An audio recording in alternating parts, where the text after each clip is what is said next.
El Brasil. Costumbres. Los negros, mujeres brasileñas. Mi viaje al mundo de Colón no obedecía únicamente al interés o a la curiosidad que inspira lo desconocido. No, su origen. Envuelto en densas nieblas y objeto de diferentes versiones y de los profundos estudios de los historiadores. Sus costumbres antiguas y las implantadas por los hombres de la conquista. Sus transformaciones sucesivas y el escaso conocimiento que en Europa se tenía de la sociedad de aquellas apartadas tierras, de sus reformas o de su modo de ser. Moral e intelectualmente hablando, fueron otros tantos móviles que me llevaron a sus playas y me hicieron estudiar concienzudamente las curiosas y extensísimas regiones americanas. Por otra parte, había sostenido en Europa acaloradas polémicas, porque si bien celebrabase la belleza y vivacidad de las mujeres de aquellos remotos países, juzgábaselas con notoria injusticia en todo lo que a su ilustración se refería, considerándolas como seres dotados, sí, de clara inteligencia y de corazón ardiente y entusiasta, pero sin iniciativa para el progreso de los pueblos, ni amor a ninguna ocupación que alterase su existencia fácil y perezosa. Creíase, y aún hoy en menor escala, es idea arraigada, que la mujer nacida bajo el puro y bello cielo tropical no salía un momento de su indolencia, ni se dedicaba a otra cosa que a fumar el cigarrillo medio acostada en su hamaca o meciéndose en la fresca silla de bejuco, mientras que las cholas, indias o negritas agitaban grandes abanicos de palma o de preciosas plumas, para alejar el importuno mosquito y sostener agradable frescor. Parecíame imposible lo que todos aseguraban, y sentía impaciencia febril por demostrar las altas condiciones y virtudes de la mujer. Hoy puedo juzgarla con amplio conocimiento y estricta imparcialidad.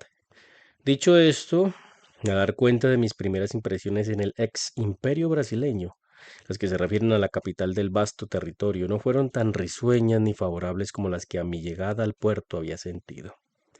En aquella época, tengas en cuenta que yo me refiero a 1873.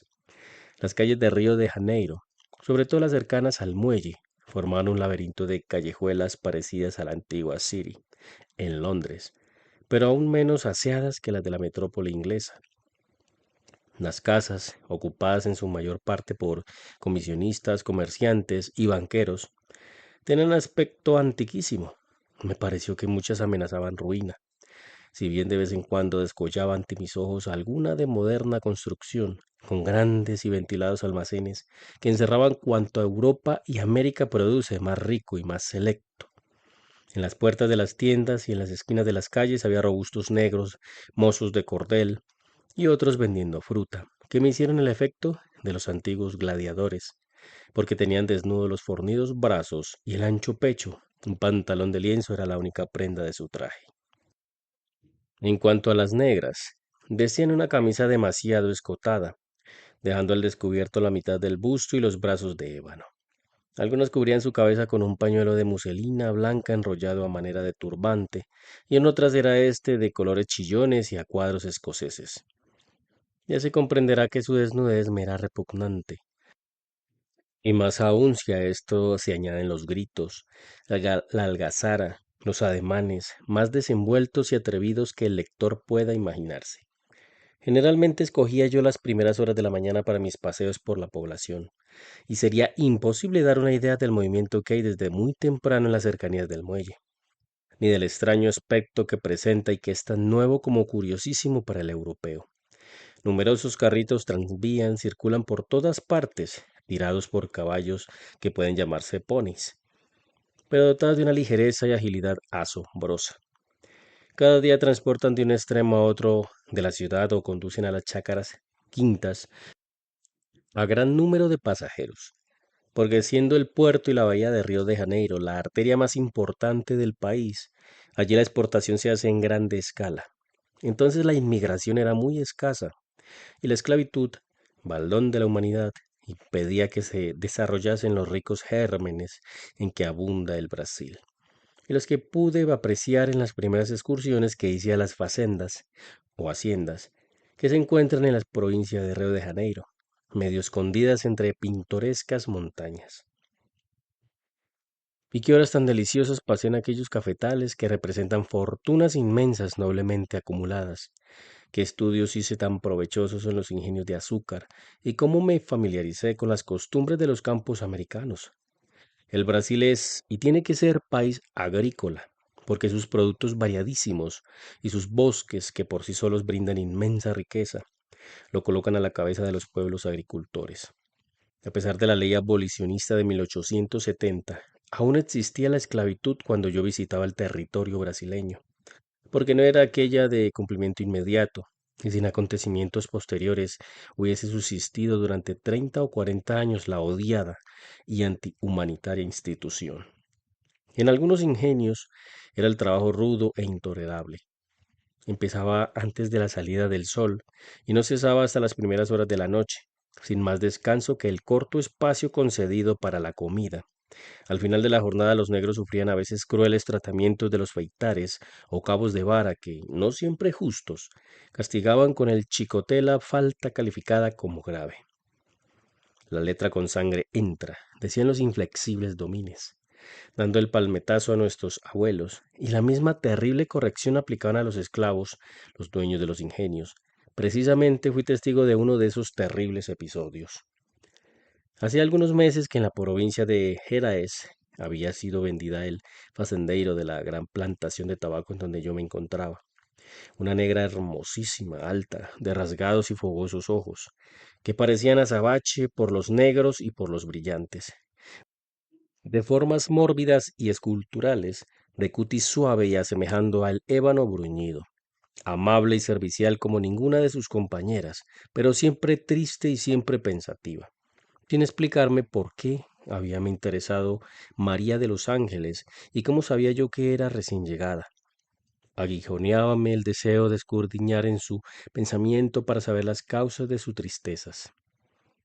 En un país en donde por entonces había 1.300.000 esclavos, considerados como máquinas o como bestias de carga, claro es que nadie se ocupa en averiguar las penas ni las desgarradoras torturas del corazón de aquellos infelices, sujetos a un grillete más inhumano, aún y más pesado que el del presidio. Un día las jóvenes portuguesas que me hospedaban en Río y eran mis compañeras de excursiones, dispusieron un paseo a caballo por los bosques y la visita a una plantación de algodón.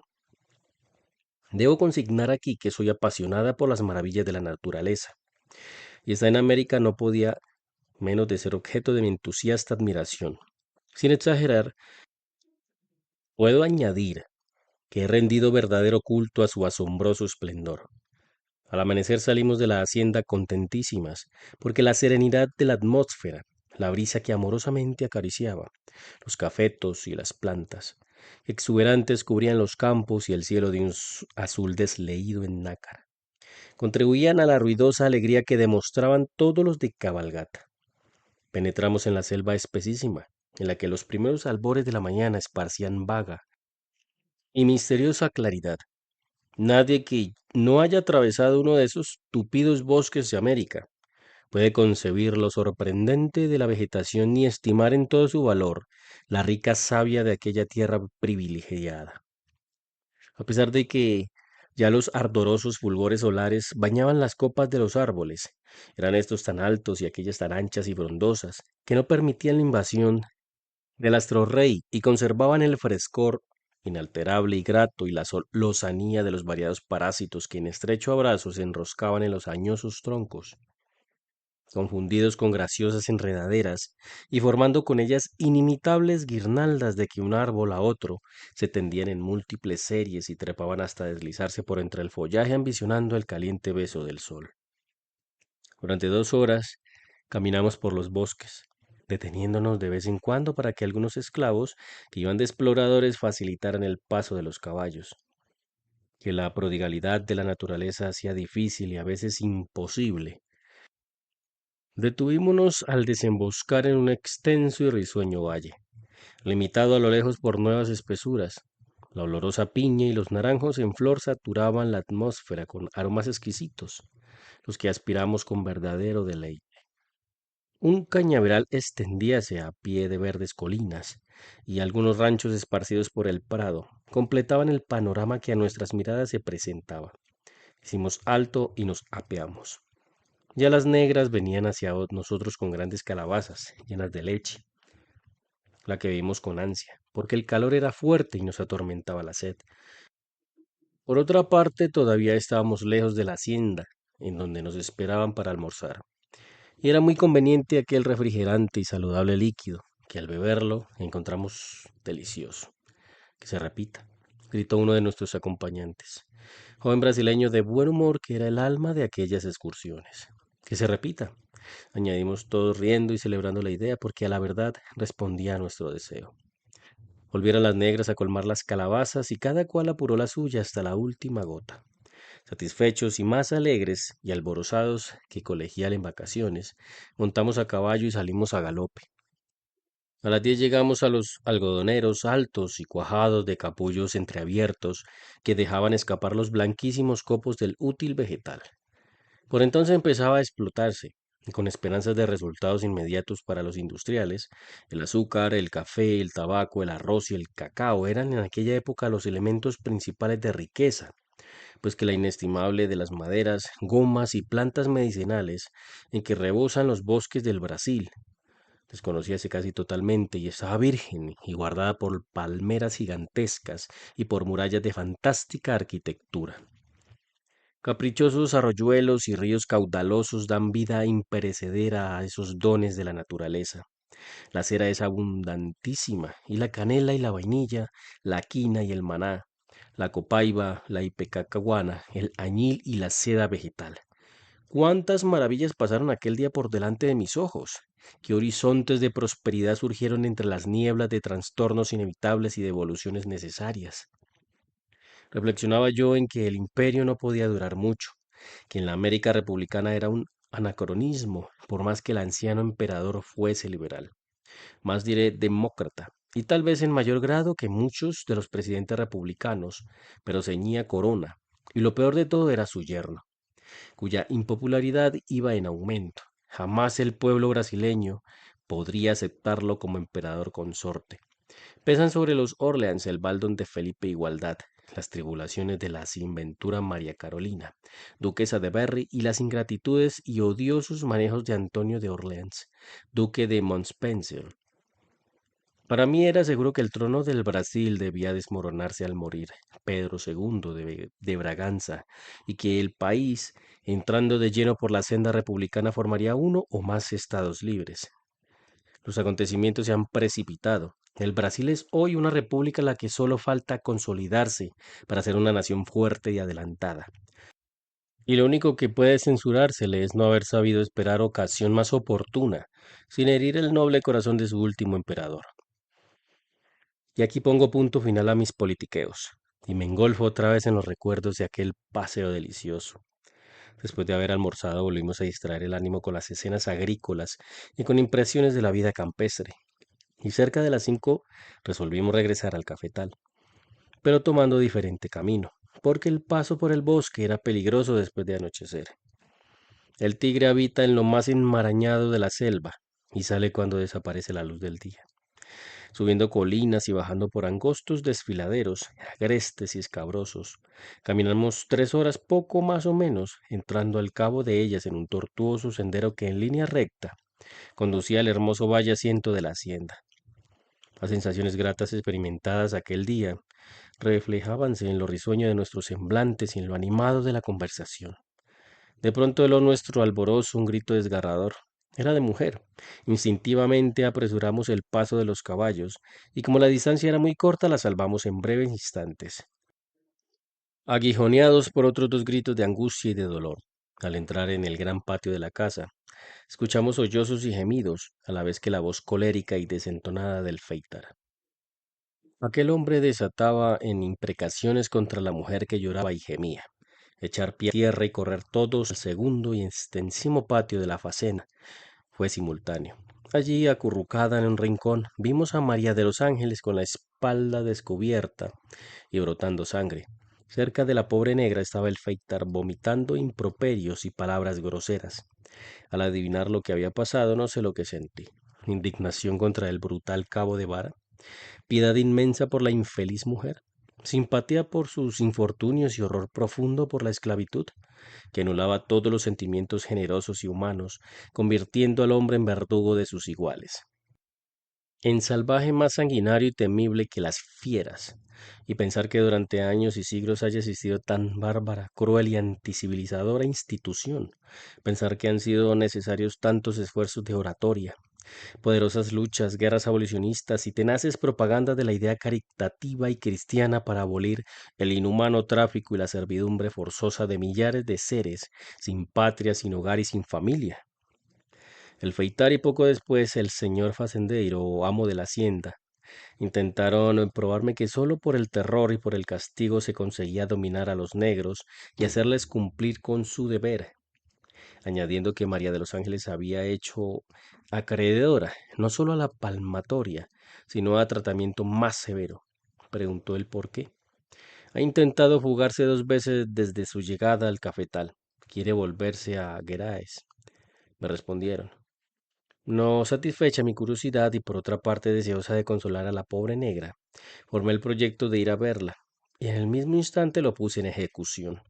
Pero al atravesar por uno de los patios encontré un grupo de gente de color que bailaba a la luz de la luna, y me detuve sorprendida. Acompañaban el extraño bailoteo con canciones a coro, gritos agudos y contorsiones provocativas.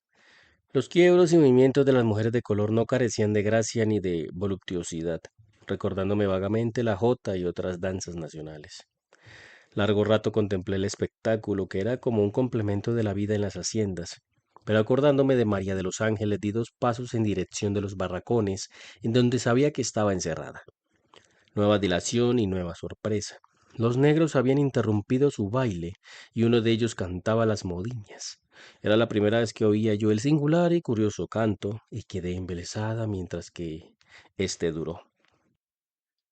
La complacencia del dueño de la hacienda abrió la puerta del barracón en que María de los Ángeles sufría formando nuevos planes de evasión, porque es indudable que los castigos y las amenazas despiertan nuevo vigor y mayor empeño para sustraerse a las tiranías. La benevolencia suele matar a veces una idea de independencia, pero la persecución y el rigor jamás. La historia de la hermosa negra me conmovió, interesándome. Amaba a un compañero suyo en los ingenios de azúcar de minas de Queraes, y en vano había querido ablandar el frío egoísmo de su amo y hacerle desistir de su propósito de venta. Era joven y seductora, y le ofrecían un precio elevado.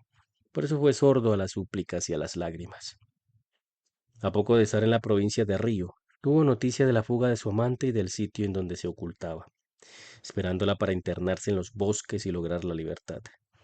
Pobre María de los Ángeles, qué días y qué horas había pasado acechando el momento oportuno.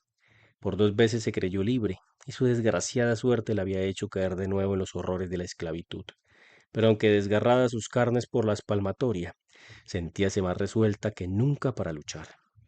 No entró en los pormenores de su historia sin llorar desconsoladamente, no bastando 1000 palabras para consolarla ni promesa de que yo procuraría interponer mi influjo y suavizar su situación.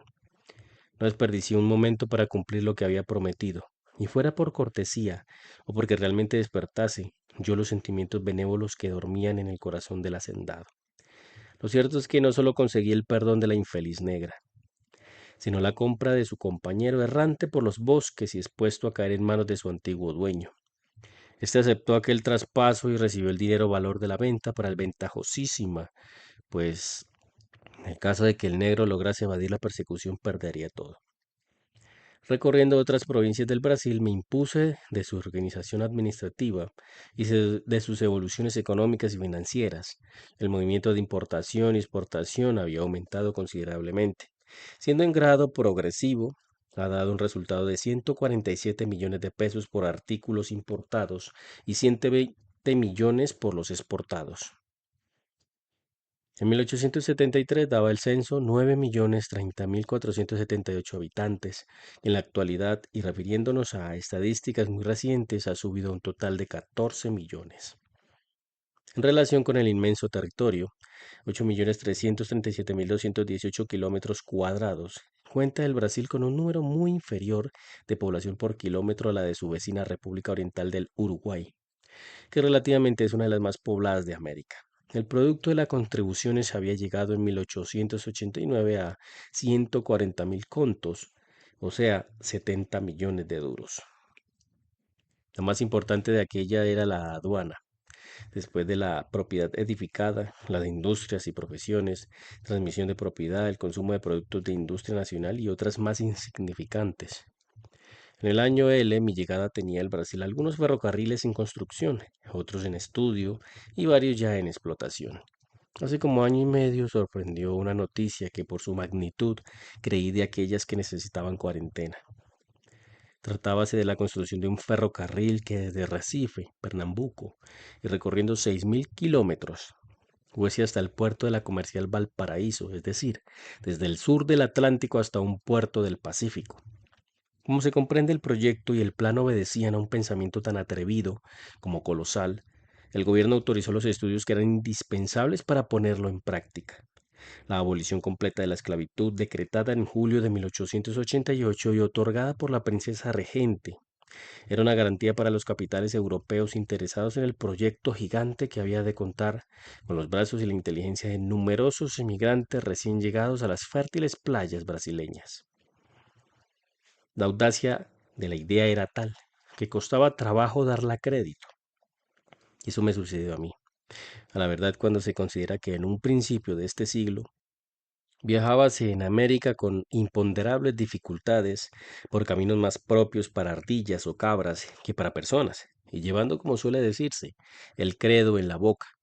No pueden menos de causar asombro los adelantos que han disminuido las enormes distancias y enlazado fraternalmente a los pueblos.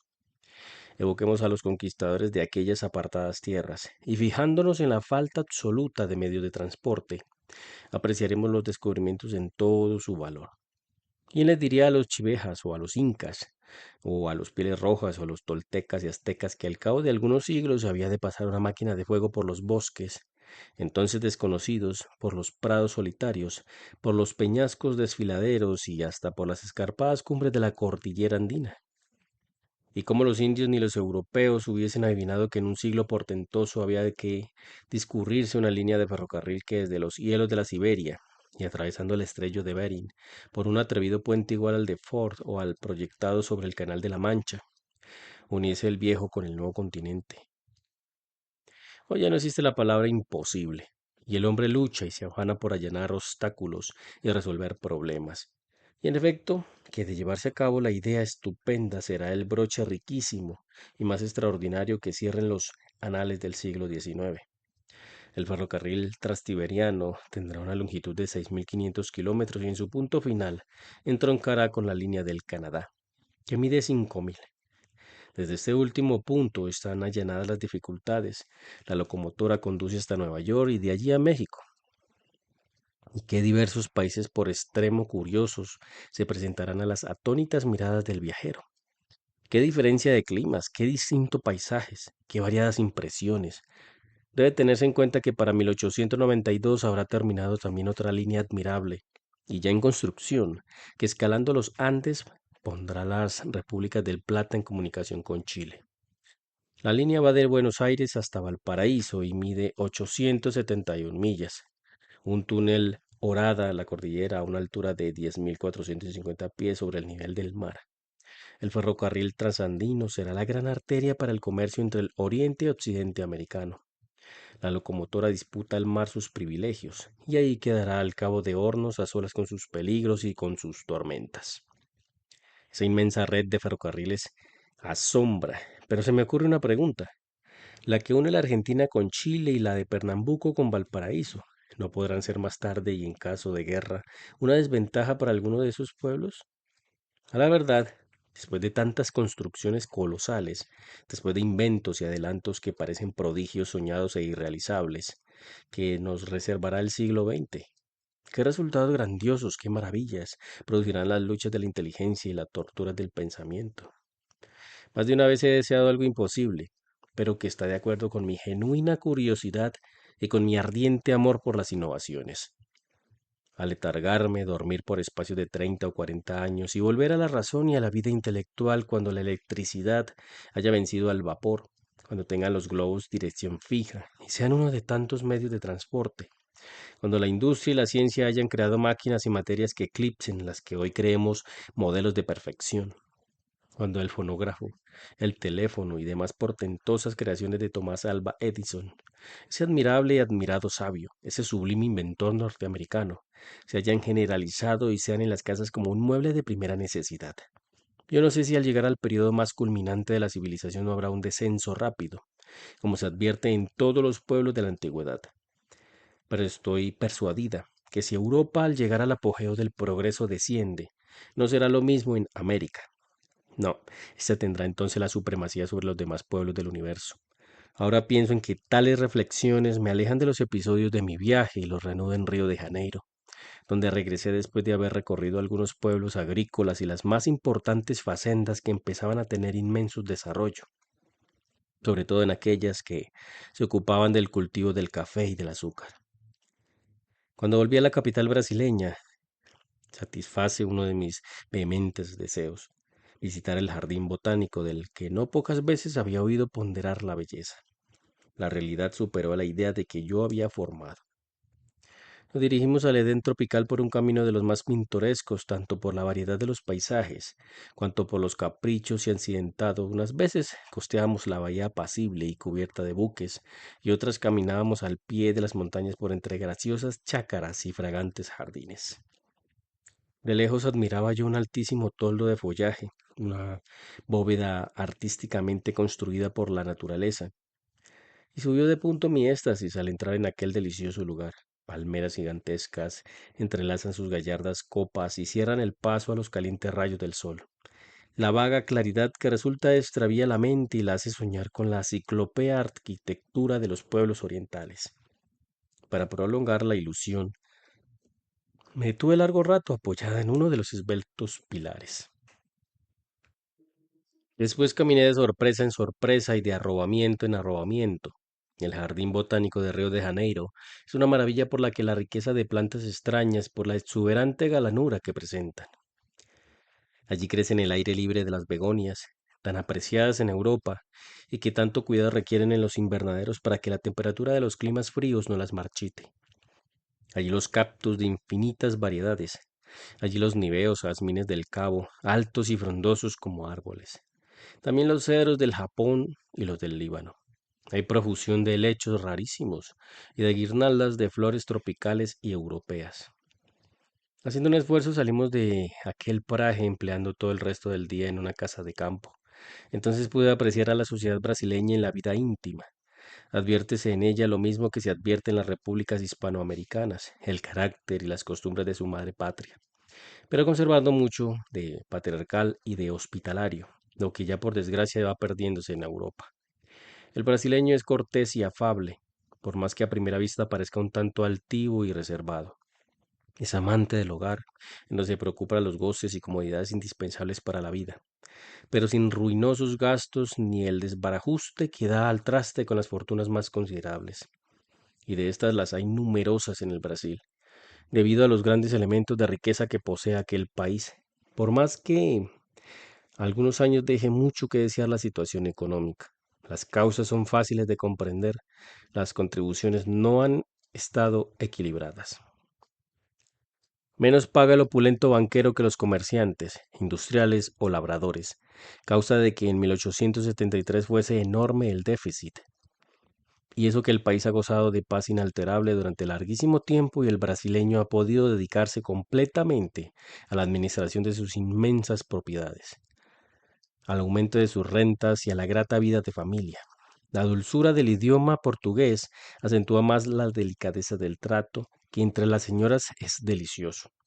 El calor excesivo engendra en la mujer de la clase media o de la aristocracia hábitos caseros y la hace poco callejera. Su mayor placer consiste en consagrarse a sus hijos, y en ser la soberana del hogar.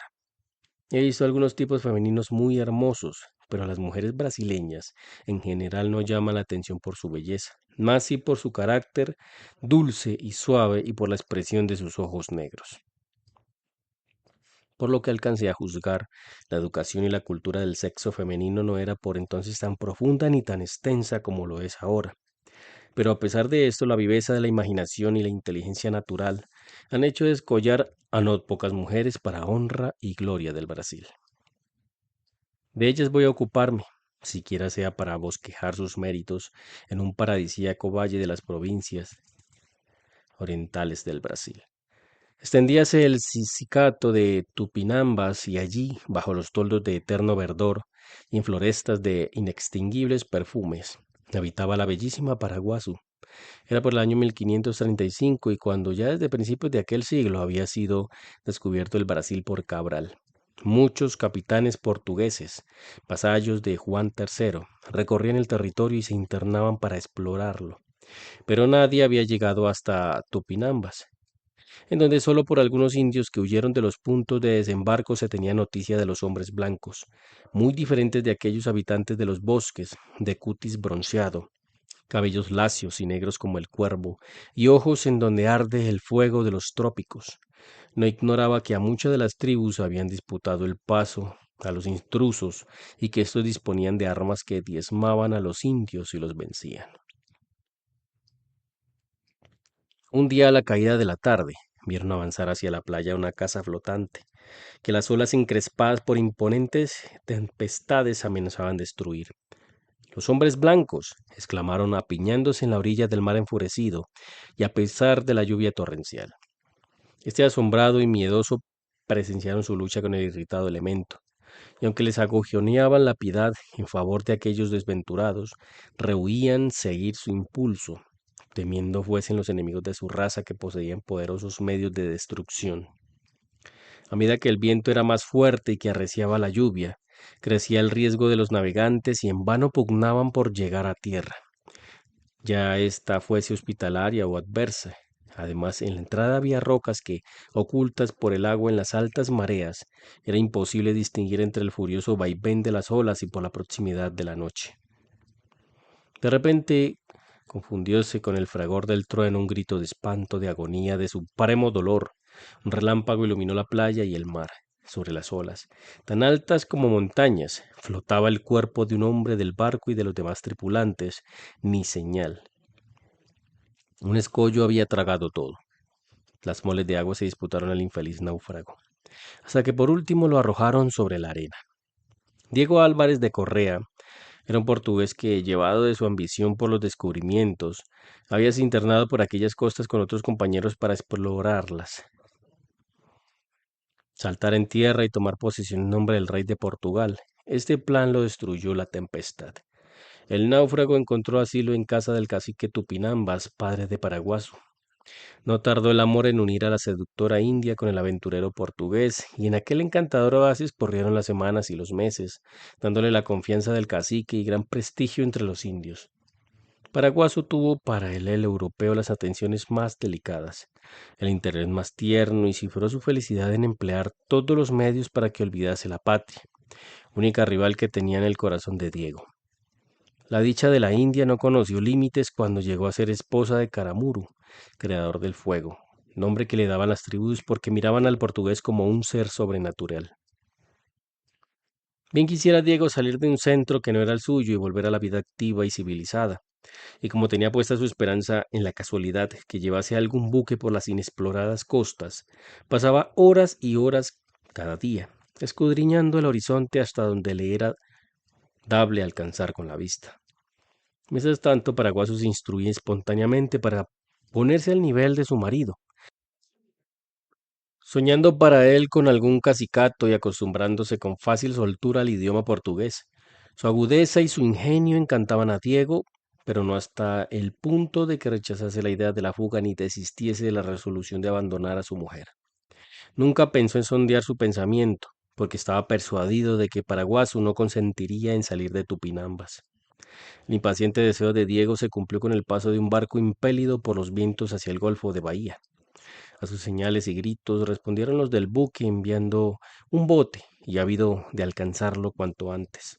Lanzando Diego al agua y nadó con más vigor al oír un grito de Paraguaso. La India, adivinando el intento, se había arrojado al mar y animosa y conducida por el imán de su amor, llegó a la lancha a propio tiempo que Diego, y con él la condujeron a bordo del navío que era francés. En París y en la corte de Catalina de Médicis brilló como una estrella la India del Brasil. no solo por su belleza magnífica y por sus formas escultóricas, sino también por su entendimiento despejado y por la cultura rápida que adquirió. Aquella mujer nacida, criada en las selvas y en la absoluta ignorancia de la civilización, no tardó en conquistar el interés de la reina, que la apadrinó al hacerse católica. Paraguasu se llamó en adelante Catalina Álvarez. No se le ocultaba a Diego la influencia que ejercía en las tribus de Tupinambas, la inteligencia brasileña, precisamente en los momentos en que se extendía la dominación portuguesa y se colonizaba el país. Su proyecto tuvo inmediata realización, como la mayoría de los pueblos de América.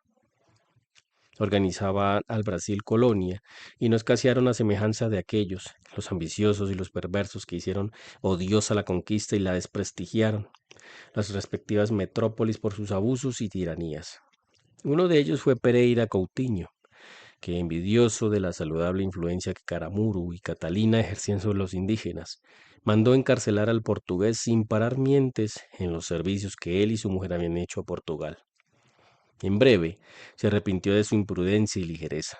Paraguaso enarboló la bandera de la rebelión y amotinó todo el país contra los portugueses.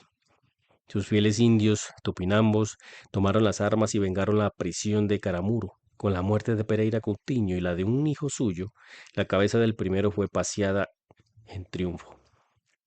Hace contraste con el arrojo de la heroína india, su fe religiosa y su ferviente empeño por enaltecer el catolicismo. A esta singular mujer se debe la fundación del primer templo consagrado a Nuestra Señora de Gracia, y el donativo del mismo amén de muchas tierras, hecho a los padres benedictinos. Todavía se enorgullecen con descender de la valiente indiana, la más encopetada familia brasileña. Los siglos XV y XVII fueron por demás aventureros y el descubrimiento de América alentó las ambiciones generosas de gloria o las bastardas de lucro y de dominio. Centenares de hombres lanzaron al mar en busca de lo desconocido. El empeño de los holandeses se fijó en el Brasil, codiciosos de sus riquezas y asusados por la envidia que les inspiraba España y Portugal. En son de guerra se presentaron en los puertos, ajenos a la idea de resistencia que había que poner los portugueses. Preocupados estos en sus luchas con los indígenas, en consolidar su dominio en la vastísima extensión del territorio. Pero la empresa no era tan fácil como la juzgaron y la tenacidad de los holandeses se estrelló contra la activa perseverancia y el arroyo de los colonos y de los indios. No es mi propósito narrar hechos extraños a este libro y propios para figurar en la historia de América, pero sí pondré en evidencia el heroísmo de otra india brasileña, Clara Camarao. Con singular acierto y con el valor de un soldado, organizó en Porto Calvo un batallón de mujeres, y poniéndose al frente peleó sin tregua y con gloria contra los holandeses. En crónicas portuguesas se conserva el nombre de otra mujer admirable, Rosa María Sigüeira. Por los años de 1713 se embarcó para Lisboa con su marido, Acuña Sotomayor. Como a la mitad del viaje, unos corsarios argelinos, que por entonces eran tiranos del mar, asaltaron la nave, intentando apoderarse de ella. Rosa María reveló en aquel instante tener corazón heroico y alma grande. Ella fue la primera en la pelea, y con su ejemplo lucharon todos como leones. ¡Viva la fe de Jesucristo!, voceó la intrépida americana. Y aunque los argelinos lucharon con rabioso tesón, fueron rechazados y el buque llegó libre a Lisboa. Allí vivió largos años Rosa María, siendo objeto de la admiración y del aprecio general. En los variados y notables tipos de mujeres nacidos bajo el sol brillantísimo del Brasil, no dejaremos en el olvido a la inmortal abadesa del convento de Lapa, que en la época procelosa de la independencia dio su vida en defensa del sagrado asilo. Sor Juana Angélica murió en las puertas del claustro, atravesada por bayonetas portuguesas. Solo entonces quedó franca la entrada del convento para las tropas del general Ignacio Luis Madeira. Otro rasgo de patriotismo no tan sangriento, pero sí tan célebre como el del monasterio de Lapa. Ilustró en Bahía el nombre de María Medeiros. El santo amor por la independencia armó su brazo para combatir como soldado, logrando que en la noble cruzada lo acompañasen otras matronas tan esforzadas como ella. El emperador Pedro I recompensó sus grandes servicios con la Orden de Cruzeiro. Declarado el Brasil independiente, volvió María Medeiros a las tranquilas faenas del hogar y a la condición pacífica propia de su sexo. Debemos consignar que únicamente en las grandes evoluciones patrias puede comprenderse y admirarse la mujer guerrero. porque en el orden natural de las cosas no es compatible el manejo de las armas con la dedicada misión femenina. Pero las coronas cívicas no son las únicas que han ceñido la frente de la mujer brasileña. No, también la han favorecido las musas con las de inmortal laurel.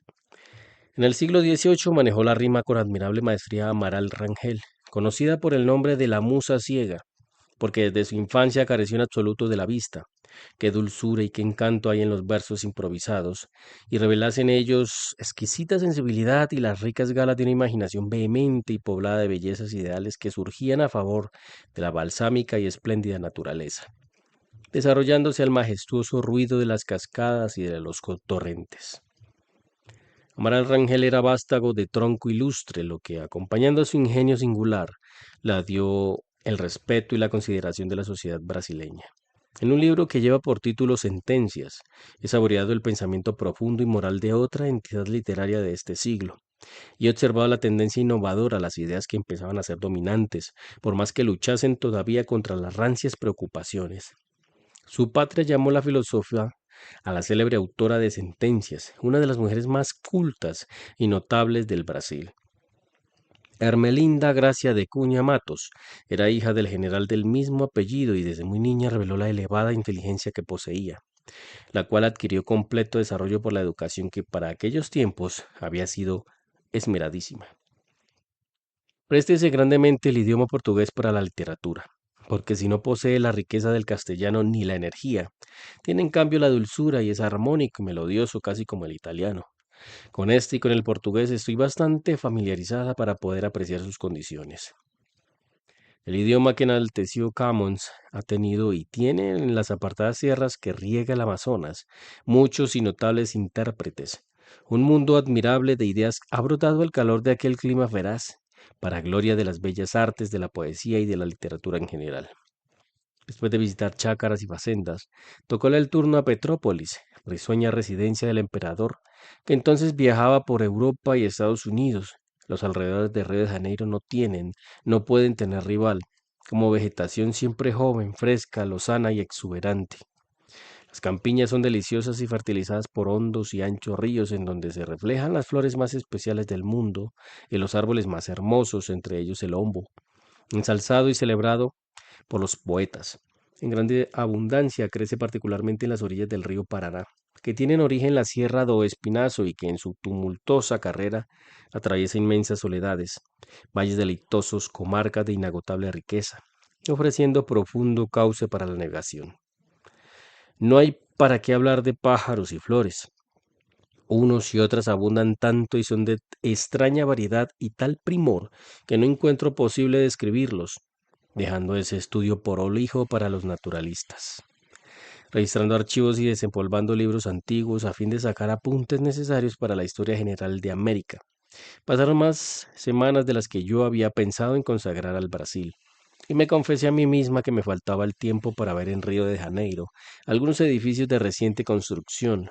También tenía que renunciar a internarme en el corazón del país, si no quería alterar el plan trazado para mi viaje, un gran sentimiento de los amigos que constantemente me habían acompañado desde mi llegada. Y no siendo menor el mío, al abandonarlo resolví embarcarme para Montevideo, llevando el convencimiento de que en Brasil y en poca no lejana se preparaba un gran cambio radical, reclamado por la situación económica y el malestar general, a la vez que por la inmensa oleada de ideas nuevas y progresistas que habían tomado carta de naturaleza en el Brasil. Además, parecíame que un imperio en América era el mayor de los absurdos, el error más estupendo. Admiraba la gran figura de Pedro II de Braganza, pero no comprendía la existencia de un trono entre el gran núcleo de repúblicas. Hoy esa monarquía, proclamada en 1822, al separarse de la metrópoli portuguesa, ya no existe. Una gran república nace en las orillas del Amazonas. No sé lo que tardará en consolidarse. No sé hasta qué punto estará exenta de discordias y luchas civiles. Ignoro qué derechos, qué libertades y qué organización adoptará, pero lo cierto es que fraternizan ideas y en la forma de gobierno con todos los pueblos americanos. A la sombra del nuevo sistema y consolidado, se desarrollará el país sus fuerzas de titán y los briosos elementos prodigados por la naturaleza, aun cuando tal vez atraviese para consolidarse por periodos luctuosos y difíciles. como sus hermanas las repúblicas de origen español. Las discordias, las contiendas fratricidas que han regado con sangre el suelo de la libre América, han tenido por cimiento varias causas, entre otras la vanidad, la ambición desmedida del mando, que se sobrepone al patriotismo, la falta de respeto a las leyes y a la Constitución, el bastardo deseo de enriquecerse a costa de los pueblos y de crear en cortísimo plazo fortunas colosales, que después se gastan alegremente saboreando los placeres de París y por último, el convencimiento o la creencia de salvar a la patria de tiranías imposibles y de gobiernos arbitrarios. En este caso, la revolución a mano armada es indisculpable y hasta imprescindible. Ojalá que el Brasil no caiga en esos abismos y se engrandezca y levante a prodigiosa altura, aprovechando los inagotables manantiales de riqueza que debe al Supremo Creador. El país que tiene una extensión territorial de 3.219.000 millas cuadradas, fertilísimos campos que rebosan en productos de gran valor para la exportación, y está facilitada por caudalosos ríos navegables que desembocan en el Atlántico, no puede abrigar temores ni desconfiar del futuro. La evolución política llevada a cabo podrá detener el movimiento progresista, iniciado desde hace algunos años, pero eso no pasa de ser cuestión de poco tiempo. Si hechos posteriores no influyen desventajosamente en la marcha del comercio, de la industria y de la agricultura, elemento el más poderoso para el Brasil. La víspera de mi embarque, y como despedida, me convidaron varias familias a un almuerzo en Botafogo. Contando a la orilla y viendo las bonitas casas de recreo, nos trasladamos a un vaporcito hasta una preciosa y apacible playa. Allí saltamos en tierra y poco después tomábamos asiento alrededor de la mesa preparada en el jardín de una quinta a la sombra de los árboles. Cariñosos brindis por el Brasil y por España hicieron inolvidable aquella fiesta, que se completó obsequiándome con varias curiosidades, entre otras dos vasos o caías, hechos por los indios del Amazonas y pintados con bellísimos colores. La cáscara seca de una especie de calabaza sirve para fabricar multitud de objetos muy lindos y apreciados en Europa. El día pasó como un soplo, dejándome eterno y agradable recuerdo.